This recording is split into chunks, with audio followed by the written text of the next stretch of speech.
the eagles gathering together.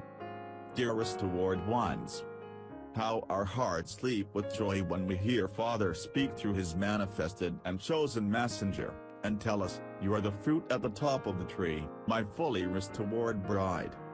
At the same time, the enemy is raging, as he knows his time too is at hand. Death and destruction are coming his way. He has the world turned upside down, as we rejoice, seeing our names written on the Lamb's book of life, without spot or wrinkle, justified before the Father. We are still on a battleground and must fight every inch of the way. We have many tests and trials. We are even misunderstood, persecuted, and made fun of because we believe every word on the tapes, because we believe in pressing play. But it doesn't move His bride. Why?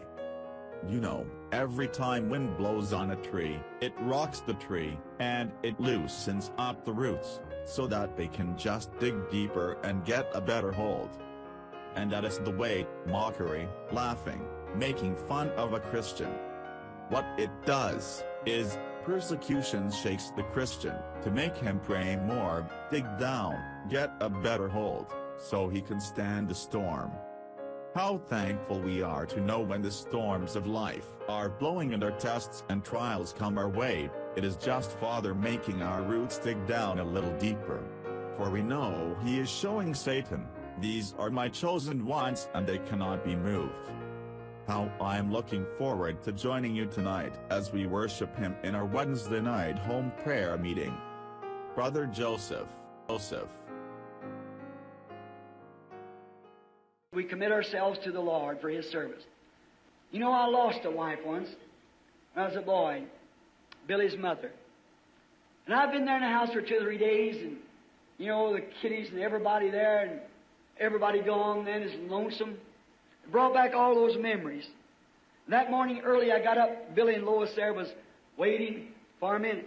I knelt down and pulled the little stool along, the little ottoman, knelt down, looked up, and I said, "Oh, how I miss them."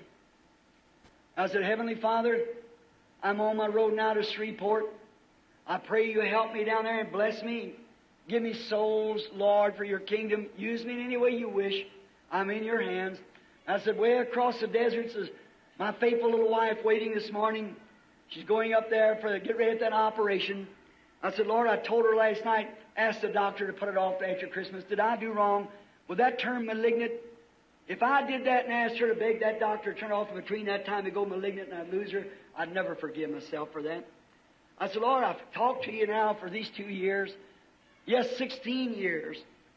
But I said the last 2 years since that happened, I said, Father, she's never failed to be a real wife to me.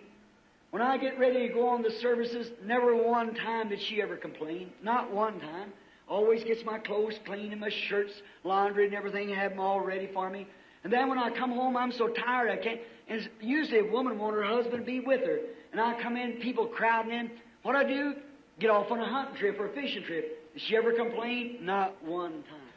Go get my clothes ready, let me go on. That's all right. And the poor little fellow, 44 years old, Snow White-headed, standing between me and the public, I said, God, she didn't mean that morning. She really didn't mean it, Father. Her actions show she didn't mean it. She's just nervous. So help me. For the 5th time that it's been done since the squirrels, then down in Kentucky, then the Wright children down there, then that storm on the mountain, which I haven't time to tell you tonight. And this time, just as certain, there come that light hanging down there, and he said, stand up on your feet. And I stood up. He said, whatever you say, that's the way it'll be. I said, the hand of God will dissolve the tumor before the doctor's hand can touch it. I'll have Miss Norman here tomorrow night. I never called her. Right, Billy and Lois is waiting on me. We went on to Shreveport, got her on the phone to call her. When we got there, she went to the doctor, and Miss Norman had to help her over, and the nurse in the room to get her gown on to come out on the table. And they moved the machines up with the diagrams and x-rays and things. He said, how have you been feeling, Mrs. Branham? He said, And the doctor, we opened the letter to see what he wrote in it. This doctor said, Miss Branham is a very fine woman, and her husband's a fine man. He's a faith healer, but he doesn't disagree with you operating, doctor, that should come out at once. We'd read that, see, that tumor should be moved at once or Miss Branham will die.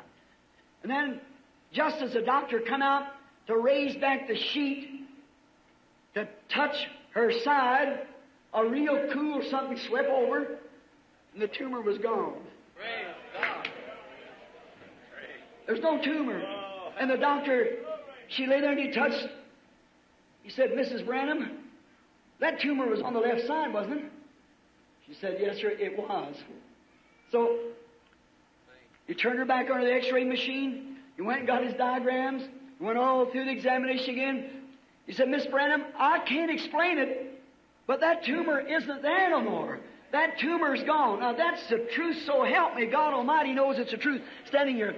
See, just as it was said, but the doctor's hand, she said, wasn't that far from her until a cool something swept over her. She could hardly have be helped, but Mrs. Norman and them, and the folks back there can tell you about it, helped up on the table. And the diagram, and the x-rays, and everything there of the tumor. And there wasn't one sign of it. She's not had a symptom since, and that was about 2 weeks before Christmas. God still remains true to His Word. Both heavens and earth will pass away, but my Word shall not pass away. God, who can create squirrels, who can take away tumors, He's still the same God tonight, for it's Jesus Christ the same yesterday, today, and forever. You believe that?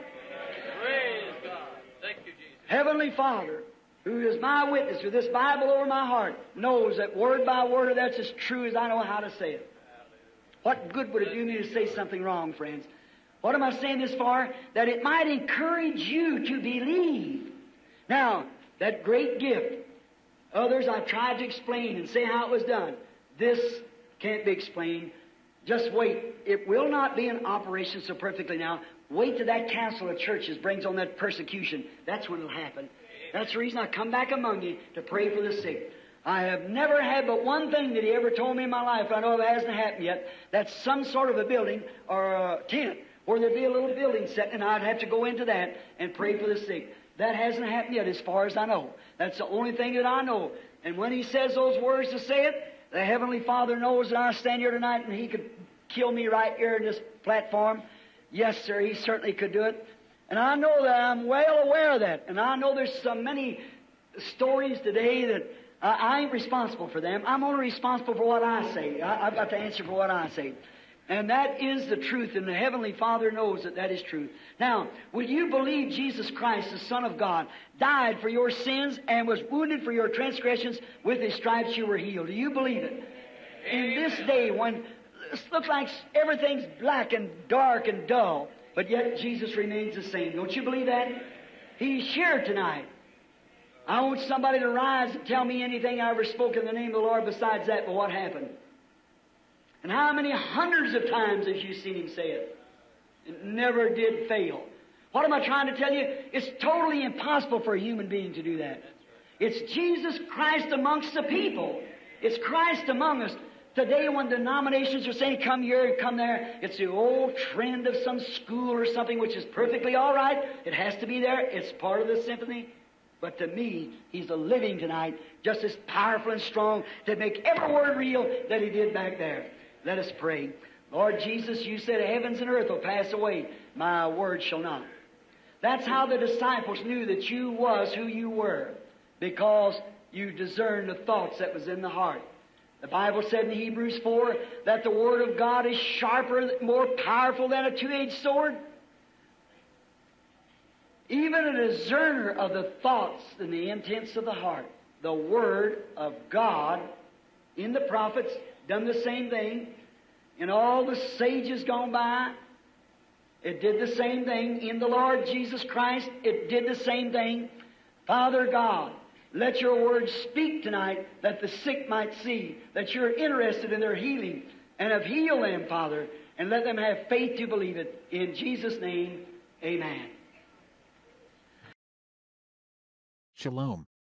If this video was a blessing for your life, like, share and subscribe to our YouTube channel. God keep you, dear brother and sister. Quiero amarte, Señor, y sentir la paz excelsa de tu amor.